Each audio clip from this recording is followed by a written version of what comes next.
Imagina que estás en un lugar inhóspito, solo, sin señal de teléfono, aislado, sin ninguna persona alrededor tuyo. De pronto te enfrentas a una emergencia médica, empiezas a tener dolor de estómago y el hospital más cercano a ti está a miles de kilómetros de distancia. Ni siquiera tienes un vehículo para desplazarte, pero estás entre la vida y la muerte.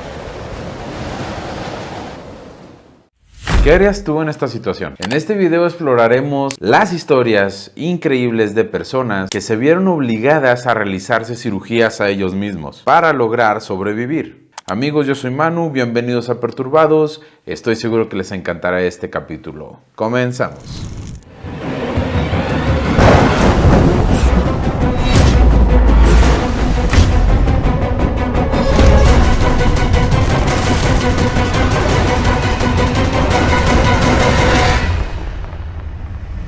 Es innegable que en la actualidad la medicina es fundamental para nuestra vida. El ser humano poco a poco va aumentando cada vez más la esperanza de vida debido a grandes avances tecnológicos en la medicina. Uno de los campos que más ha avanzado en los últimos años ha sido el de la cirugía. Inicialmente y no hace mucho tiempo, las cirugías eran muy rudimentarias y se usaban principalmente para tratar lesiones graves de guerra o condiciones graves. Cabe destacar que no hace mucho tampoco no existía la anestesia, solo tragos de whisky, cloroformo y un golpe en la cabeza para afrontar ese gran dolor. En el siglo XIX la cirugía experimentó cambios significativos, como la introducción de la asepsia y la antisepsia, que es el correcto lavado que se debe de tener antes y después de la operación, lo cual redujo drásticamente las tasas de infección. O sea, antes no se creía que era necesario lavarse las manos antes de operar, inclusive no lo hacían ni con guantes. ¡Qué pedo! Y con el tiempo se han desarrollado técnicas más avanzadas, desde el uso del jabón hasta la clorhexidina. Por el lado de la anestesia, su llegada fue un hito para que las personas que iban a ser operadas y los cirujanos tuvieran una mejor cirugía, sin dolor. Pasando al siglo XX, la cirugía se benefició de muchísimos más avances tecnológicos, como la radiografía, los antibióticos, las cirugías laparoscópicas, entre muchos otros, que permitieron realizarse procedimientos más seguros y menos invasivos. En la actualidad, la cirugía ha alcanzado niveles de precisión y sofisticación sin precedentes. Pero aún con todo esto, existen casos de personas que en condiciones extremas, en las cuales ellos se encontraban aislados, tuvieron que realizarse una cirugía ellos mismos, llegando a situaciones al límite que nos muestran hasta dónde puede llegar el ser humano. Y algunas de estas personas sin siquiera tener conocimientos médicos. Advertencia antes de seguir con este video, esto es solamente entretenimiento y no estamos alentando a nadie a que se realice lo que vamos a mostrar a continuación. Por ningún motivo hagan esto, por favor, no sean pendejos. Se recomienda discreción. Ahora sí, vamos allá. No hay ningún orden en esta reseña, solamente son los casos que nos han parecido más impactantes tanto a Ray como a mí. El caso de Inés Ramírez, México. El 5 de marzo del año 2000, Inés Ramírez, una campesina de la zona rural de Oaxaca y que solamente hablaba el idioma zapoteco y aparte sin ningún conocimiento médico, se enfrentó a una situación aterradora. Ella estaba embarazada y justamente el día que ella se encontraba sola en casa porque su marido estaba embriagándose en una cantina, ella entró en trabajo de parto. La partera más cercana se hallaba a más de 100 kilómetros de distancia. Y también cabe destacar que en el pueblo donde habitaba Inés solamente se contaba con una línea telefónica, muy alejada de la zona donde ella vivía. Y pues ni hablar de que haya un hospital en la zona, tampoco. Pero bueno, van a decir, muchísimas mujeres han dado a luz en casa y sin ayuda de nadie. Es correcto, el problema aquí es que el bebé de Inés venía en una presentación podálica, cosa que hace que sea un parto completamente difícil y que la alternativa de terapia sea la cirugía cesárea. Después de 12 horas de continuo dolor y solamente un pequeño avance en la labor de parto, Inés se sentó en un banco, bebió una botella de alcohol etílico, agarró un simple cuchillo de cocina y comenzó a hacer un corte en su abdomen. Cortó su piel en línea diagonal por encima del estómago hacia el ombligo. Después de una hora de estar diseccionando las capas de la piel, los músculos y las fascias, consiguió por fin llegar al útero y extrajo con vida a su bebé. cortó el cordón umbilical con unas tijeras y cayó al piso inconsciente. Cuando recupera el conocimiento, envuelve todos sus órganos internos en una manta y trapos que tenía a la mano, y le pidió a su hijo Benito, de solo 6 años, que fue el que presenció todo esto, que corriera al pueblo en búsqueda de auxilio. Varias horas después, el médico del pueblo encontró a Inés consciente, despierta, al lado de su bebé y con los órganos internos completamente de fuera. El médico procedió a cerrar por capas, desde el útero hasta la piel. Finalmente, después de estabilizar a Inés, ella fue llevada al hospital más cercano, en donde fue examinada por médicos especialistas en la rama y encontrada en perfectas condiciones, tanto ella como su bebé. Y aparte también le hicieron la observación de que fue demasiada lista en hacer la incisión a ese nivel, dado que por el gran tamaño que tenía el útero en ese momento, empujaba completamente los intestinos de lado, lo cual hizo que se le abriera camino directo ahí y no llegara a perforar ninguno de ellos. Inés dice en unas entrevistas que le hicieron que ella no podía dejar de tener dolor y que sabía que algo mal venía con su bebé. Fue por eso que ella tomó la decisión de salvarlos a los dos o morir los dos. Se cree que no hay otro caso como el de ella. El caso de Jerry Lynn Nielsen. Jerry Lynn Nielsen, una médica estadounidense con experiencia en emergencias, fue enviada a trabajar a la estación Amundsen Scott del Polo Sur, situado en la Antártida, alrededor del año de 1998. Dicha base, al entrar el invierno, queda totalmente aislada del mundo, ya que por las condiciones climáticas tan extremas, llegan a alcanzar temperaturas de menos 60 grados centígrados y duran más de 5 meses sin ver la luz del sol. Es prácticamente imposible que una aeronave llegue a ese lugar, por el riesgo del fuselaje o que el combustible se estropee por el frío. Así es que se puede decir que los investigadores de esta base quedan prácticamente atrapados en la tundra inclemente. Totalmente aislada, Jerry seguía con sus labores, hasta que un fatídico día descubrió algo muy perturbador: un bulto en su pecho. Así es, señores. Posiblemente Nielsen ya tenía cáncer de mama. Imagínate esa escalofriante escena.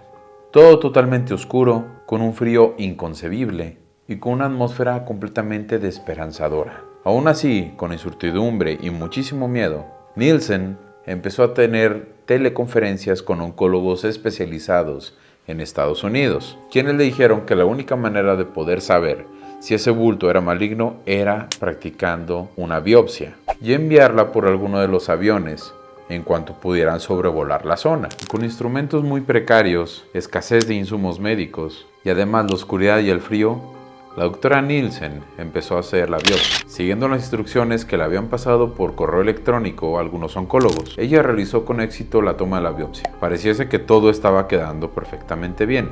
Solamente faltaba esperar que alguno de los aviones pudiera entrar en la zona. Pero este mismo tardó muchísimo tiempo en llegar y la muestra ya no servía, por lo que tuvo que volver a esperar insumos y equipo para realizarse una segunda toma de biopsia. En este segundo intento logró enviar la biopsia todavía viable para el estudio, corroborando con esto lo que más temía: Nielsen tenía cáncer. Pero esperen que esto apenas es el inicio, puesto que al confirmarse de que ella tenía cáncer, le enviaron las quimioterapias y ella tuvo que ponérsela sola. Ella misma se monitoreaba sus signos vitales y se automedicaba en casos extremos. El clima seguía muy inestable, inclusive lanzaba los insumos desde una altura muy alta en un paracaídas. Para finales del año, aún con inclemencias del tiempo y arriesgando la vida de los tripulantes, uno de los aviones militares logró sacar a la doctora Nielsen y así terminó con su suplicio. La doctora fue intervenida y se le realizó una mastectomía total, lo cual le ayudó muchísimo a retroceder el cáncer. Ella también empezó a tener conferencias en donde relataba su historia y cómo es que ella superó el cáncer por sí misma, ayudándole a muchísimas personas a atravesar por este horrible momento. Lamentablemente el cáncer reapareció en el 2005 y la doctora Nielsen finalmente falleció en el 2009. Pero la Antártida no solamente guarda este caso, sino que muchísimo tiempo atrás hubo un caso, un precedente que no solo cimbró en el campo de la medicina, sino que gracias a él se estableció uno de los protocolos más importantes. ¿Sabías que si tienes una expedición a la Antártida o a la Luna o algún otro lugar recóndito en el mundo, es por regla realizarte una apendicectomía profiláctica? O sea, que se retire tu apéndice. Déjate digo por qué. La historia comienza en 1961, cuando un grupo de 12 soviéticos fueron enviados a construir una nueva base militar en el famoso oasis de Schumacher. Un día uno de ellos, de nombre Leonid Rozhogov, de 27 años, comenzó a sentirse cansado, débil y con náuseas. Más tarde empezó a sentir un fuerte dolor en el lado derecho de su abdomen. Empezó a tener fiebre. Siendo él médico y cirujano, no tuvo dificultad en diagnosticarse a sí mismo apendicitis. El problema: no poseía ningún dispositivo para poder llamarle un avión para la emergencia y no podía regresar a su país. La base más cercana quedaba a 1500 kilómetros de distancia. ¿Qué opción tenía? Pues así es, operarse a sí mismo, ya que se le tenía que realizar una apendicectomía de emergencia. En uno de sus diarios escribió: no pude dormir en toda la noche, me duele como el demonio, una tormenta de nieve azota mi alma. Rozhogov elaboró un plan con lujo de detalle de cómo iba a desarrollar la operación y desarrolló tareas específicas para cada uno de sus colegas. Fue asistido por 2 de sus compañeros que armaron una sala de operaciones según Rozhogov lo indicó. Uno de ellos era conductor y otro era meteorólogo, por lo que ninguno de ellos tenía conocimientos de medicina, muchísimo menos sobre cirugía. Se encargaron de darle los instrumentos necesarios y de colocarle la lámpara donde Rozhogov lo pedía, y de sostener un espejo, con el cual Rozhogov planeaba ver todo lo que estaba pasando. Y aparte, el director también de la estación estaba presente por si alguno de los otros 2 se desmayaba. Rozhogov era tan sistemático que inclusive le dio instrucciones al director por si él llegaba a desmayarse, como el inyectarle adrenalina o practicarle reanimación cardiopulmonar. Aparte de esto, que el uso de anestesia estaba completamente descartado, por obvias razones. Rozhogov logró inyectarse anestésico local en su pared abdominal, pero una vez adentro del abdomen, su apéndice tenía que ser extraído sin ningún tipo de anestesia, para que él mismo pudiera tener las ideas claras. De alguna manera entré en modo cirugía, y desde ese momento no me di cuenta de nada más, dijo Rozhogov. Él tenía la intención de utilizar un espejo para ayudarse, para poder ver, pero como el punto de vista estaba invertido, decidió que el espejo le estorbaba más de lo que le ayudaba, por lo que terminó trabajando al tacto y sin guantes. Al llegar a la parte final de la operación y la más importante, que es la extirpación del mismo apéndice, Rozhogov perdió casi completamente el conocimiento. Él dice que tuvo miedo de morir en ese momento. El sangrado era bastante pesado, pero me tomé mi tiempo. Al abrir el peritoneo, dañé el intestino y tuve que coserlo. Me sentía más y más débil, mi cabeza comenzó a girar. Cada 4 o 5 minutos descansaba 20 o 25 segundos. Finalmente aquí está, el maldito apéndice. Con horror noté la mancha oscura en su base. Eso significa que un día más yo hubiera estallado. Pero Rozhogov lo logró. Con todo en contra, la cirugía duró casi 2 horas. Antes de descansar, Rozhogov le instruyó a sus asistentes cómo tenían que limpiar los instrumentos. Solamente en ese momento, y cuando la habitación estaba completamente limpia, tomó sus antibióticos y pastillas para dormir. Después de 2 semanas, Rozhogov volvió a sus actividades cotidianas. Leonid Rozhogov asombró a todo el pueblo de la Unión Soviética, lo cual lo llevó a ser galardonado con la Orden de la Bandera Roja del Trabajo, al regresar a su país ese mismo año. Rozhogov murió en el año 2000 por causa de cáncer de pulmón. Es por esta historia, que es verídica, que el día de hoy, si tú vas a una expedición a la Antártida o a la Luna, necesitan practicarte una apendicectomía profiláctica. No cabe duda que el ser humano esconde capacidades extremas en sí, que cuando somos llevados hacia el límite, la adrenalina y la locura del momento nos hace llegar a extremos inconcebibles. Es el instinto de supervivencia inherente que tenemos en lo más recóndito de nuestro ser. ¿Qué te parecieron estos casos increíbles? Cuéntame si tú has pasado por algún caso similar, si alguna vez te has visto en una situación en donde la adrenalina fue la que te sacó a flote. Y bueno amigos, eso es todo por el capítulo de hoy. Espero sus comentarios acá abajo para que me digan qué otro video quieren que subamos. Les mando saludos a todos, en especial a los que están en el Patreon, que voy a poner aquí abajo también. Y díganme de qué quieren que hable la próxima semana. Soy Manu amigos y nos vemos en el próximo Perturbados.